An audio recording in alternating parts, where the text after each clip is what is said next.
শুরু করছি আয়রা গল্পের পার্ট 6। বিকেলবেলা অনেক কান্নাকাটি করে বান্ধবীর বাড়িতে গিয়ে বান্ধবীর ফোন দিয়ে আমার আইডিতে লগ ইন করে আমি সজীবকে বলেছিলাম আজকে রাতে তুমি আমাদের বাড়ির রাস্তার চায়ের দোকানের সামনে দাঁড়িয়ে থাকবে, ঠিক রাত 11টার দিকে। আমি ব্যাগ গুছিয়ে চলে আসব। সজীব বলল ঠিক আছে, কিন্তু আমি এটা ঠিক করিনি যে কোথায় যাব, কি খাবো, আমি সুখে থাকবো তো। শুধু মনে হয়েছে মানুষটাকে ছাড়া আমি বাঁচবো না। রাত 10টা বেজে গেছে, খাওয়া দাওয়া শেষ, কিন্তু মা আমার রুমে এসে বসে আছে। আমার দিকে তাকিয়ে কিছু একটা ভেবে বলল, জানিস আয়রা, তুই আমার খুব আদরের মেয়ে। আমি তোকে কতটা ভালোবাসি বোঝাতে পারবো না। কেন যেন মনে হচ্ছে আমরা পর হয়ে যাচ্ছি তোর কাছে। আমি মনে মনে ভাবলাম, হাই হাই, আম্মু কি সব জেনে গেছে নাকি? কিন্তু পরক্ষণে জানলাম বাবা সেই দিনের জন্য কষ্ট পেয়েছে, তাই মা বলছে। আমি মাকে বললাম, আরে মা, সত্যি ওর সাথে আমার এখন আর কোনো সম্পর্ক নেই। তুমি আমাকে বিশ্বাস করছো না কেন?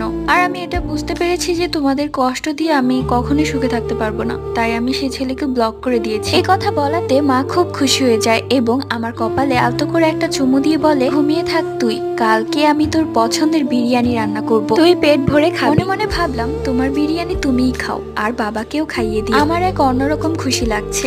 আজকের পর থেকে আমার ভালোবাসার মানুষটি একবারের জন্যই আমার হয়ে যাবে। এরপর মা চলে যায়। আমি কিছুক্ষণ ঘুমের ভান ধরে আবার উঠে ব্যাগ গোছাতে লাগলাম। সজীব আমাকে বারবার বলে দিয়েছে বাড়ি থেকে বের হওয়ার সময় স্বর্ণ গহনা অথবা টাকা নিয়ে আসতে, ওর কাছে আপাতত অত টাকা নেই। তাই বিকেল বেলায় মায়ের আলমারি থেকে আমি মায়ের গহনা চুরি করেছিলাম, বেশ অনেকগুলো গহনা। বাবার পকেট থেকে 5,000 টাকা চুরি করেছি। যাবো যখন সবকিছু নিয়ে যাওয়াই ভালো। আমি যখন ব্যাগ গোছাচ্ছিলাম তখন আমি দেখলাম আমার হাতে থাকা সাদা সুতোটি লাল হয়ে গেছে। আমি অনুভব করলাম সেই জিনটি আমার রুমে এসেছে। এসে কাদো কাদো চোখে আমার দিকে তাকিয়ে আছে, কোনো কথাই বলছে না। আমার বেশ বিরক্ত লাগছিল। আমি তাকে বললাম, শুনুন, আপনি এখন চলে যান, আমার একটা দরকারি কাজ আছে। এক পর্যায়ে সেই জিনটি কান্না করতে করতে বলল, দেখো আয়রা, আমি তোমাকে সত্যি খুব ভালোবাসি, এতটাই ভালোবাসি যে তোমাকে বলে বোঝাতে পারবো। সেই ছোট্টবেলা থেকে আমি তোমাকে ভালোবাসি, আজ পর্যন্ত আমি তোমাকে এতটা আগলে রেখেছি। আমি জানি তুমি সেই ছেলেটির সাথে পালিয়ে যাচ্ছ, তো আল্লাহর দোহাই লাগে তুমি এটা করো না আয়রা। তোমার মা বাবা খুব কষ্ট পাবে, আর সবচেয়ে বেশি কষ্ট পাবো আমি। আমি চাইলেই সেই ছেলেটির ক্ষতি করতে পারি, কিন্তু আমি করব না, কারণ এতে তুমি কষ্ট পাবে। আমি ঘড়িতে তাকিয়ে দেখলাম